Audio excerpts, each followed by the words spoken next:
It's weird the association you can have, and I was looking at that verse and talking about wounds being healed, and I was reminded of just so many times in my life when I should have gone and gotten medical attention, should have went to the ER, but I'm one of those people, the event happens, and I'm like, do we really have to go to the hospital? I remember back when Jacob, right after he was born, it was Mother's Day, and I was helping out our neighbor.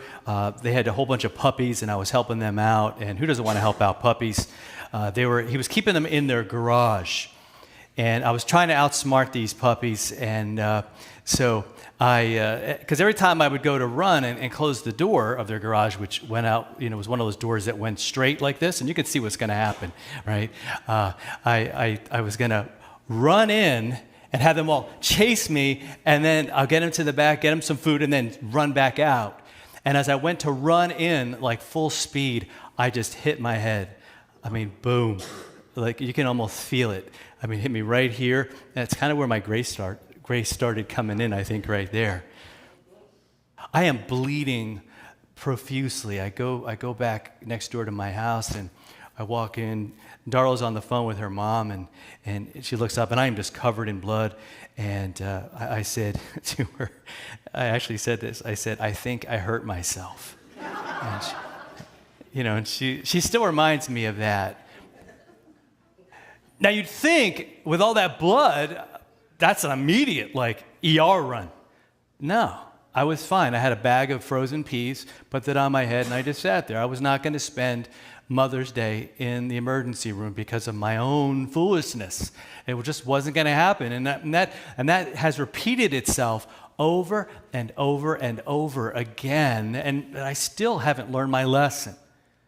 And this passage is not just talking, and I don't think it's even primarily talking about our physical wounds. I mean, this is Good Friday, and God is out to heal us on a deeper level that we can't even imagine. And here's the thing. The way that we handle things in the physical realm are very similar to how we handle our sin.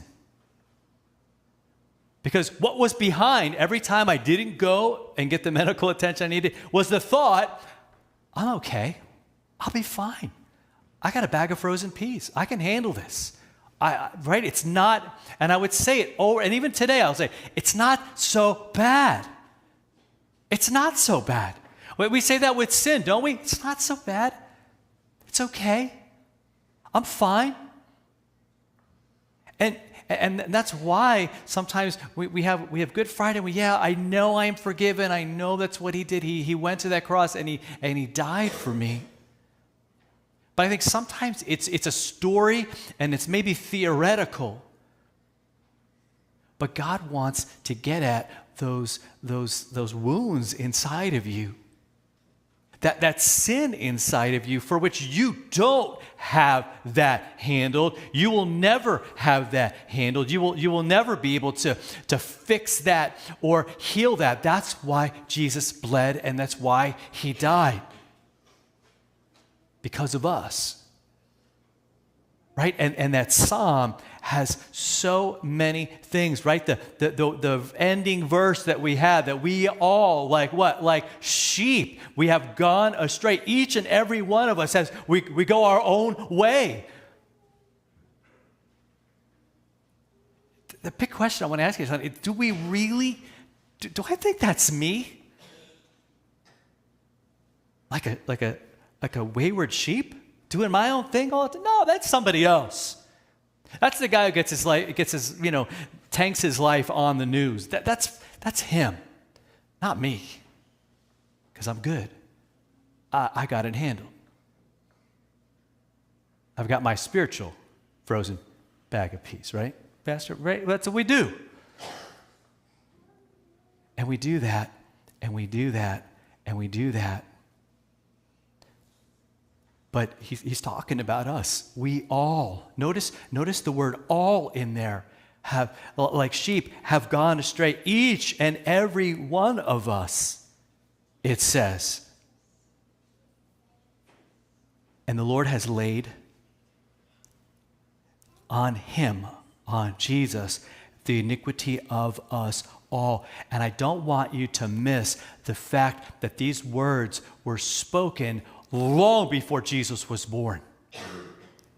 And what that means is that every single thing you're going to see Jesus do, every time he's betrayed, every time they just knowingly, right, they have the truth in front of them, but none of the religious leaders and none of the political leaders want to see things. They want to see things their own way. And yet it was the plan. 100%. It was the plan. Dialed in, right? Kind of locked in all those years before. Pierced for all of our transgressions, crushed for all of our iniquities. All of the chastising, all the punishment, the whole price was put on him. By his wounds we are healed.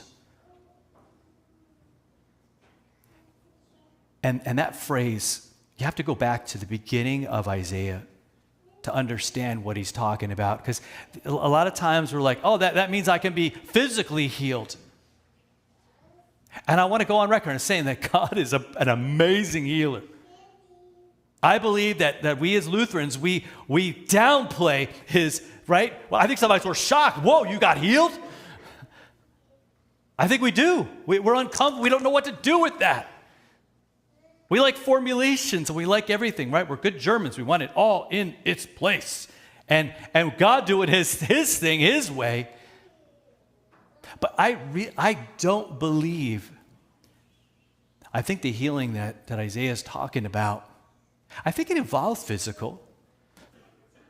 But I think it's primarily something else. And you actually see, when you go back to Isaiah chapter 1, I think we'll have it up on the screens. It's the heart of God. And I'm hoping that this will focus and maybe change the way we see sin. Because we see sin and our need for Jesus just like I see my injuries and my need for medical attention. If it's not bad, my arm's not falling off, I'm fine. Right? And if I haven't robbed a bank or done something or murdered somebody, well, I'm not a sinner. I'm a sinner, but I don't actually sin.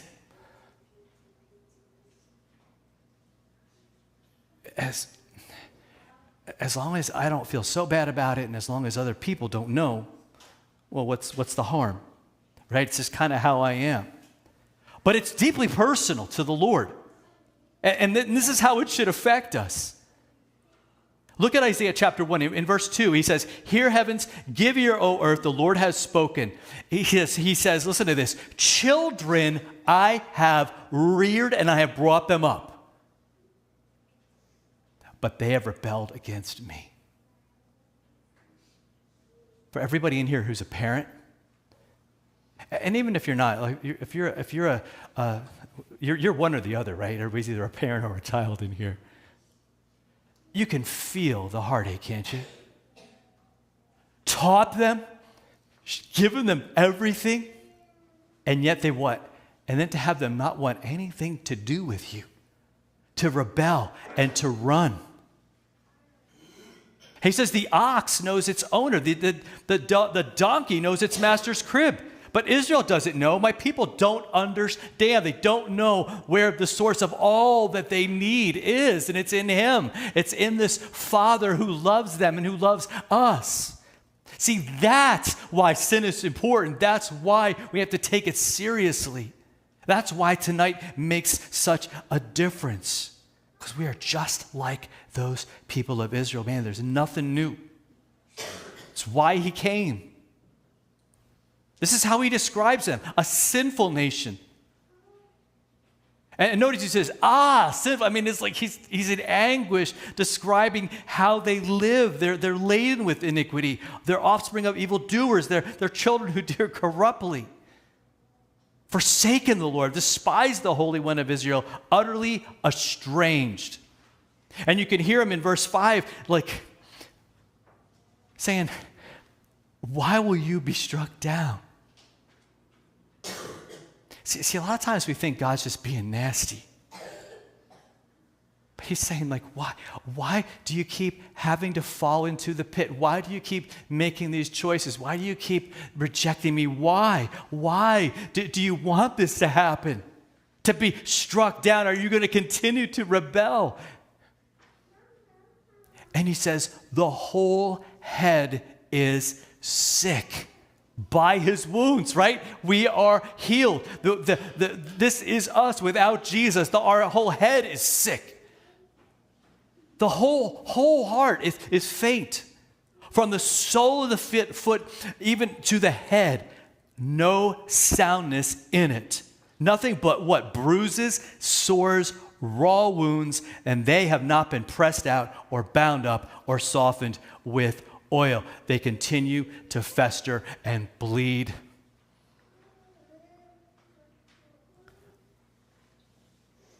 And it's to them. And this is, I don't want us to miss this. Even though this is amen truth, he still goes to the cross for them. He still does everything that we're going to talk about. Stricken by God, smitten by him, afflicted, taking on all of our iniquities. By his wounds, he heals our wounds, our sin, our rebellion. That's what love is. That's what sacrifice is. So God says, why are we saying, hey, I've got it? When we have one who has given it all to save us, to forgive us, to renew us, and to restore us.